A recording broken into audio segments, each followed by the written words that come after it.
नमस्कार साथियों, Raj student study point YouTube channel पर आपका हार्दिक स्वागत है।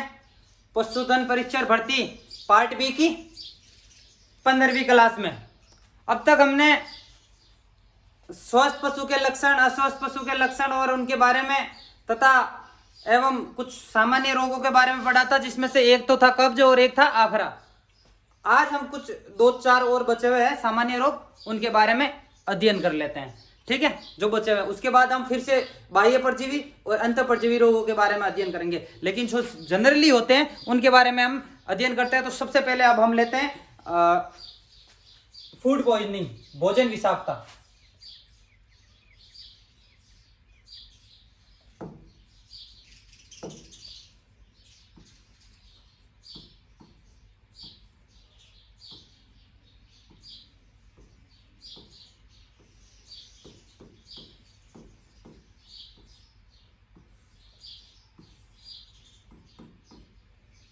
भोजन विषाक्तता, ठीक है। इसमें क्या होता है, कई बार क्या होता है कि जैसे कि कच्ची जवार होती है, या कई बार भैंस को बांटा देने के लिए जो खल लाते हैं, कपासिया की खल या जनरली मूंगफली की खल, तो उनमें क्या होता है कि कच्ची खल आ जाती है, जिसमें जो विषैलापन है वो ज़्यादा होता है। जैसे कि कपास में गैसोफिल होता है, तो ये थोड़ा ज़्यादा होने के कारण फूड पॉइजनिंग, पेट में विषाक्तता फैल जाती है, जिसके कारण पशु बिल्कुल चारा पानी बंद कर देता, बिल्कुल ही चारा पानी बंद कर देता। यदि विषैली खल होगी तो सुबह यदि खल दी गई तो शाम को ही पशु बंद कर देगा। जब तक ट्रीटमेंट नहीं मिलेगा तब तक वो कुछ नहीं खाएगा। यदि शाम को दी तो सुबह खतरनाक हो, मतलब गड़बड़ हो जाएगा पशु। ये इतनी खतरनाक विषाक्तता है। जनरली ये इस विषाक्तता में पशु 4-5 दिन तक सर्वाइव कर लेता है। यदि 4-5 दिन तक ट्रीटमेंट नहीं देते हो तो पशु की डेथ हो जाती है। ठीक है, इसके बारे में अध्ययन कर लेते हैं। पहले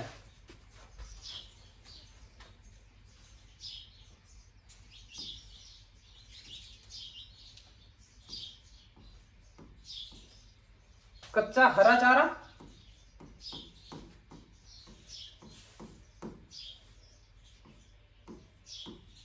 तथा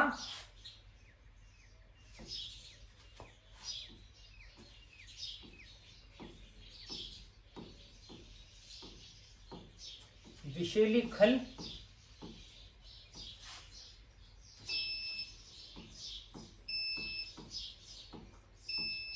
खाने से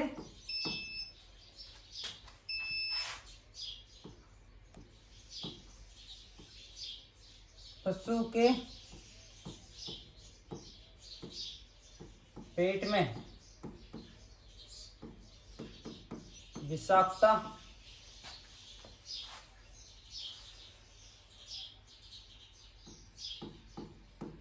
हो जाती है, जिससे पशु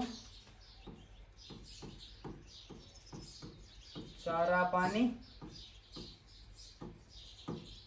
बंद कर देता है। ठीक है, और इसका जनरली लक्षण यही है कि ऐसी विषाक्तता में ऐसा ही होता है। यदि आप सुबह विषैली चारा हो गया, जैसे कि कच्ची जवार है या खल है, सुबह दी गई है, तो लगभग खाना खाने के 4-5 घंटे के बाद विषाक्तता फैल जाती है और वो बिल्कुल चारा बंद कर देगी, बिल्कुल ही चारा बंद कर देगा। ठीक है, ये इसका मेन लक्षण है। उपचार में क्या है, उपचार इसका क्लिनिकल ट्रीटमेंट है। तो उसके लिए उसे एक तो पॉइजनिंग की वजह से लीवर स्लो हो जाता है, हालांकि वो तो चारा खाने के बाद देने की जरूरत, लिवरटोनिक की जरूरत पड़ेगी। एक्टिवेट चारकोल, पॉइजनिंग खत्म करने के लिए एक्टिवेट चारकोल पिलाना पड़ेगा, और इसके अलावा फ्लूइड थेरेपी देनी पड़ेगी। फ्लूइड थेरेपी में आपको sodium acid phosphorus IV RL के साथ मिला के देना पड़ेगा, और साथ में 200 ml सोडियम बाइकार्बोनेट उसे IV के साथ देना होगा। ठीक है, इसके अलावा साथ में मल्टीविटामिन एनर्जी के लिए लगा सकते हैं। ठीक है,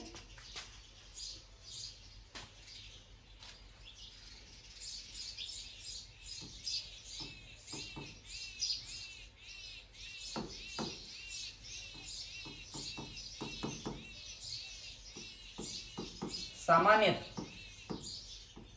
ये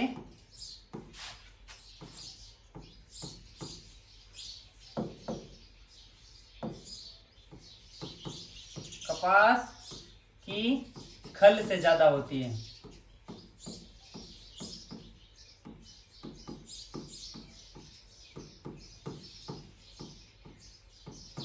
ठीक है,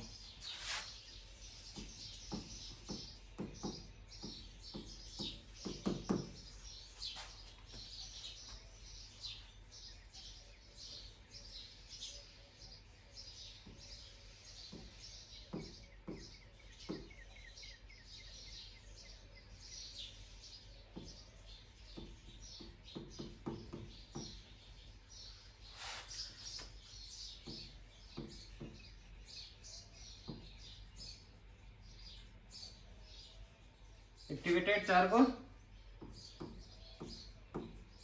2 दिन। इसके अलावा आपके साथ में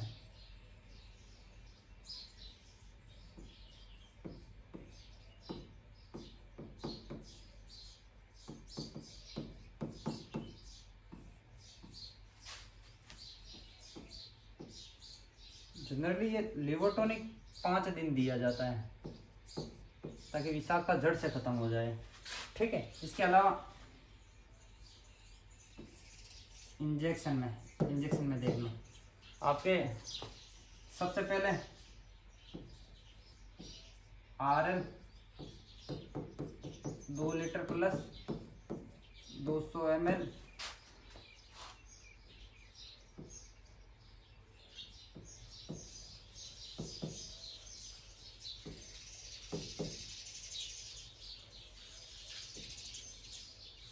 सोडियम बाई कार्बोनेट। ठीक है, 2 लीटर RL में 200 बाई सोडियम कार्बोनेट 15 ml आपके सोडियम एसिड फास्फेट, नीचे लिख रहा हूँ। ठीक है,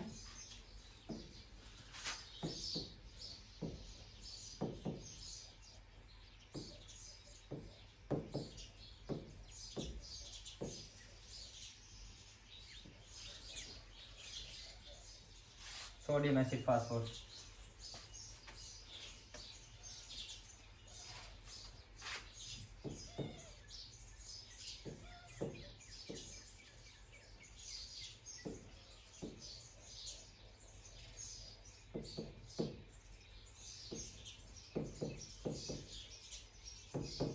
मल्टीविटामिन।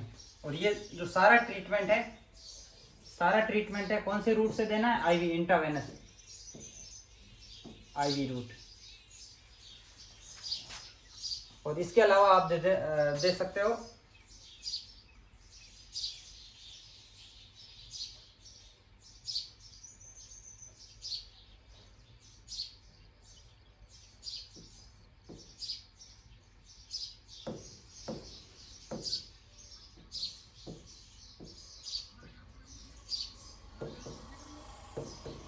Analgesic 15 ml IM। ठीक है, ये जो ट्रीटमेंट है भोजन विषाक्तता का है, फूड पॉइजनिंग का है। ठीक है, फूड पॉइजनिंग जनरली ये ट्रीटमेंट दिया जाता है। हालांकि आपको ट्रीटमेंट नहीं पूछा जाएगा इनका फूड पॉइजनिंग। एक जब हम रोग बताएंगे तो उसमें बता देंगे फूड पॉइजनिंग में कपास में कौन सा विषैला तत्व होता है, मूंगफली में कौन सा होता है। ठीक है, ये भोजन विषाक्तता हो गया। इसके अलावा एक चीज और होती है आपके अतिसार डायरिया। ठीक है,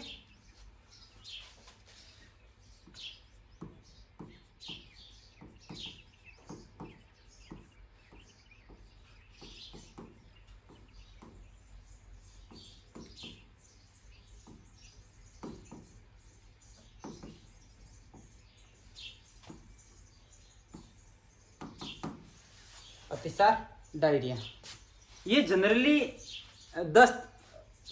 होती है। एक तो हरे चारे से, ज्यादा हरा चारा खाओगे जो पुष्पाक्रम अवस्था में हो, मतलब जिसपे फूल आने लगे और वो चारा ज्यादा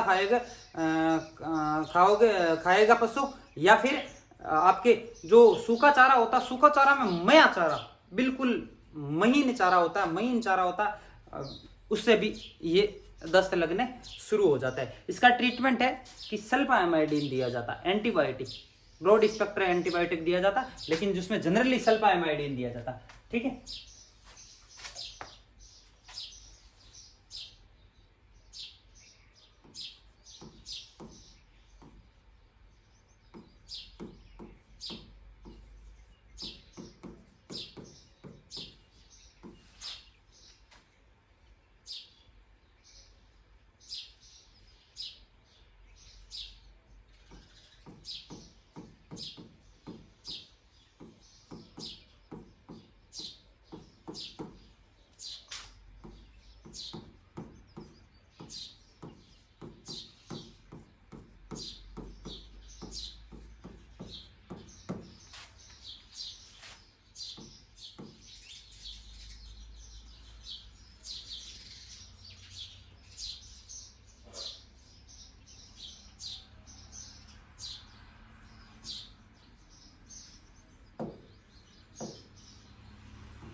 सूखे चारे का बुरादा।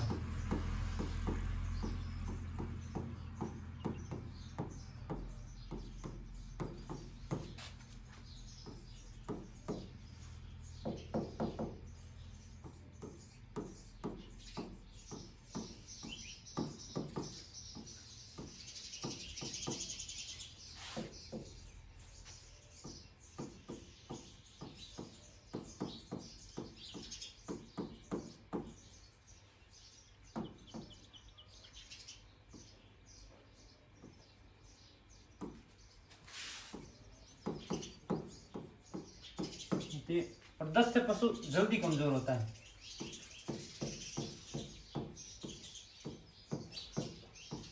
तेजी से वजन गिरता है।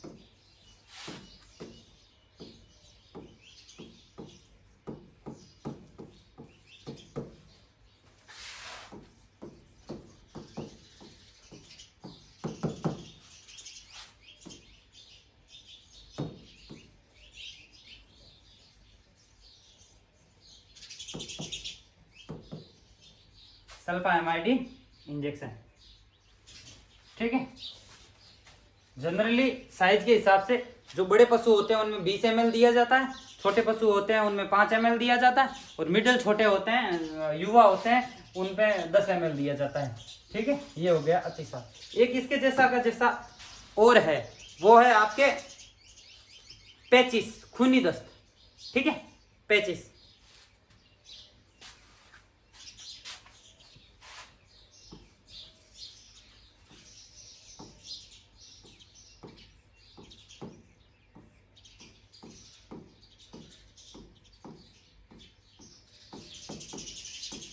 ये रोग सामान्य छोटे बछड़े बछड़ी में ज्यादा होता है, पेट में इन्फेक्शन होता है, जीवाणु हो जाता है। ये जो रोग है वो प्रोटोजोआ जनित रोग है।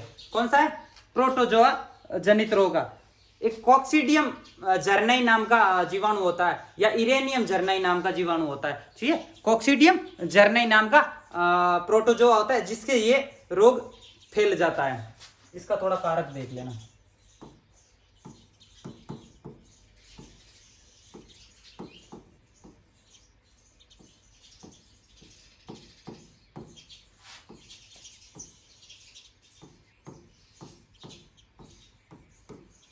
कॉक्सीडियम जर्नई या फिर इमेरिया जर्नई, ठीक है।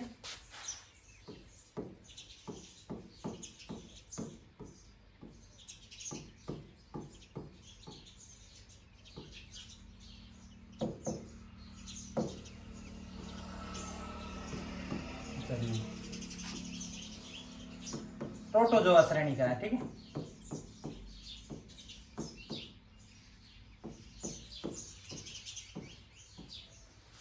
प्रोटोजोआ श्रेणी का होता है। ज्यादातर ये जो ज्यादातर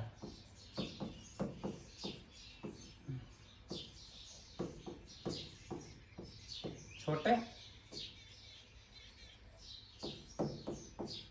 बछड़ों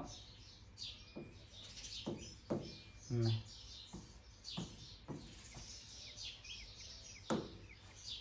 ज्यादातर छोटे बछड़ों में होता है। होता क्या है कि इसमें पेट में इन्फेक्शन हो जाता, छोटे छोटे बच्चों में इन्फेक्शन ज्यादा होता तो वो दस्तें शुरू हो जाती है, दस्त में खून निकलना हो जाता है, खून निकलना शुरू हो जाता। ऐसे में इसका जो ट्रीटमेंट है, इसे यदि छोटा बछड़ा है तो उसे 1.5 ग्राम फेल्बेंडाजोल दी जाती है, फेल्बेंडाजोल दी जाती है। साथ में फिर लक्षणात्मक इलाज किया जाता है। यदि ज्यादा ब्लड आ रहा है तो क्रोम इंजेक्शन लगा के वापस सल्फामाइडिन लगाया जाता है। लेकिन फेल्बेंडाजोल जरूरी है, क्योंकि फेल्बेंडाजोल से ही वो अंत परजीवी जो प्रोटोजोआ है वो खत्म होगा, ठीक है।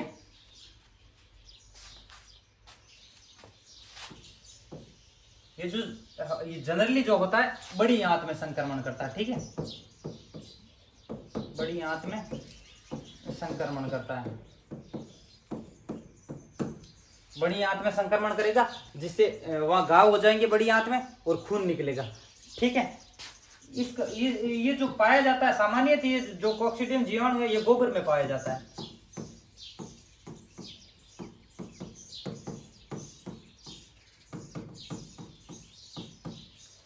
गोबर में पाया जाता है। यदि एक को हुआ पास में यदि छोटे छोटे जीव है, गोबर से बाहर निकल के दूसरों में भी ये इन्फेक्शन फैल देता है। संक्रमण भी है, संक्रमित रोग भी है ये।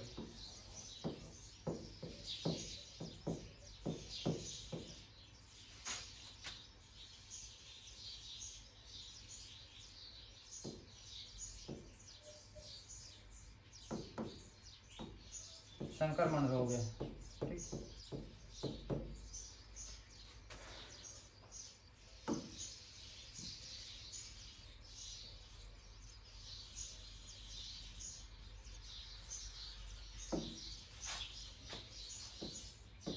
उपचार देख लो।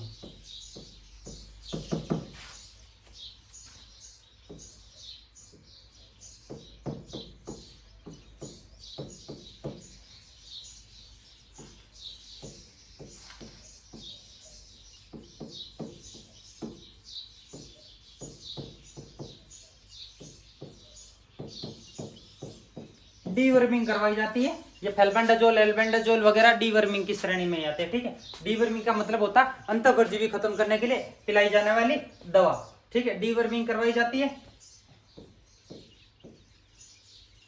एक है लक्षणात्मक उपचार।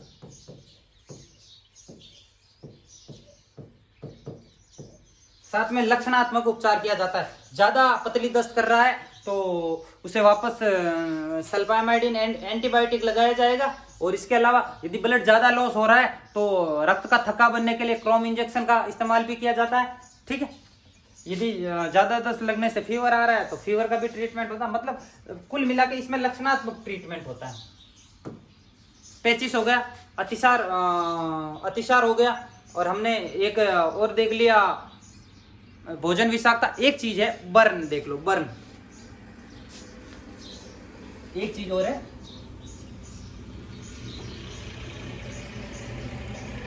इसे दाहा भी कहते हैं, या फिर इसे विषैली जलन।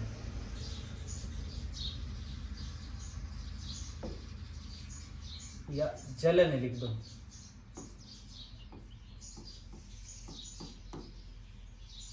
या तो पशु आग से जल जाता है, या फिर रासायनिक जलन, मतलब किसी रासायनिक चीज का स्प्रे वगैरह करते हैं और उस रासायनिक वजह से चमड़ी पे लगती है, जिस वजह से चमड़ी पे जलन हो जाती है, फपोले बन जाते हैं। चमड़ी पर फपोले बन जाते हैं और फपोले में भर जाता है पानी, ठीक है।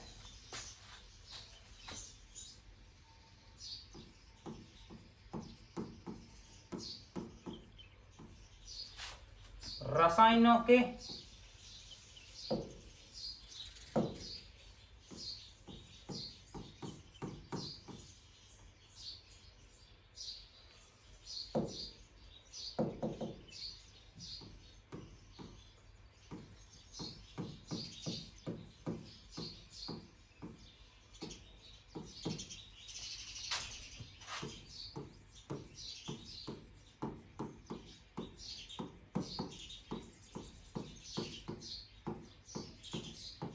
पशु की चमड़ी आने पर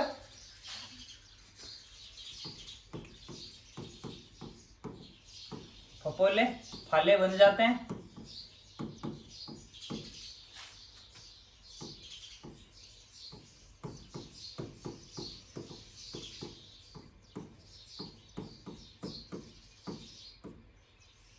फपोलों में दर्भ भर जाता है, पानी भर जाता है, ठीक है। इसका उपचार है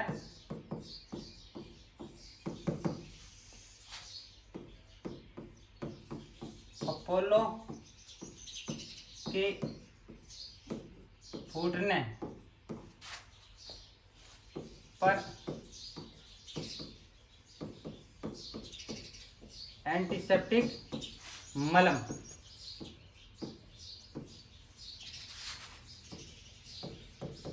लगाना, ठीक है। जनरली जो पशुओं में सामान्य रोग है, अलावा उनके बारे में हमने अभी अध्ययन किया। इसके अलावा बुखार है, आता है, बुखार में पैरासीटामोल वगैरह, ये अभी हम अंतःपरजीवी और बाह्य परजीवी रोगों का अध्ययन करेंगे। आगे बहुत सारे रोग है जो अंतःपरजीवी और बाह्य परजीवी तौर पे फैलते हैं, उनमें हम चर्चा कर लेंगे। आज के जो हमने रोग पढ़े हैं, सबसे पहले हमने पढ़ा था भाई फूड पॉइजनिंग, ठीक है। फूड पॉइजनिंग मतलब विषैली खल वगैरह हरा चारा खाने से हो जाती है, और इससे पशु चारा पानी बंद कर देता। उपचार में मैंने आपको बताया था कि ओरली में लिवर टॉनिक दिया जाता है 5 दिन तक 50-50 ml। इसके अलावा आपको 250 ग्राम 250 ml चारकोल, एक्टिवेट चारकोल है जो 2 दिन तक दी जाती है। फिर फ्लड थेरेपी अपनाई जाती है 2 litre RL 200 ml sodium bicarbonate के साथ साथ 20 ml 15-20 ml तक सोडियम एसिड फास्फोरेट दिया जाता है और साथ में मल्टीविटामिन एनर्जी के लिए दिया जाता है और एनाल्जेसिक लगाया जाता है। फिर हमने अध्ययन किया था अतिसार। अतिसार यानी कि दस्त का। दस्त में क्या होता है कि हरा चारा और महीन चारा खाने से दस्त लगनी शुरू हो जाती है। इसका उपचार मैंने आपको सल्फाएमाइडिन इंजेक्शन बनाया था। इसके अलावा एक चीज है पेचिस, खूनी दस्त। आंतों में संक्रमण होता है, कॉक्सीडियम जर्नई और वेरेनियम जर्नई, इमेरिया जर्नई, ये जो जीवाणु है प्रोटोजोआ जनित रोग है, बड़ी आंत में इन्फेक्शन कर देते हैं जिससे खून की दस्त करता है। लक्षणात्मक उपचार है। इसके अलावा पशु को डीवर्मिंग कराई जाती है जिससे कि वो जीवाणु खत्म हो जाता है। ठीक है, आगे हमने लिए पढ़ा था बर्न। भाई रासायनिक तत्वों के संपर्क में या आग के संपर्क में आने से चमड़ी जल जाती है और फाले बन जाते हैं, फालों में द्रव बढ़ जाता है और जब फाले फूटते हैं तो उन्हें एंटीसेप्टिक ओरल से साफ कर लिया जाता है। ठीक है, आज की क्लास में इतना ही, मिलते हैं नेक्स्ट क्लास में, तब तक के लिए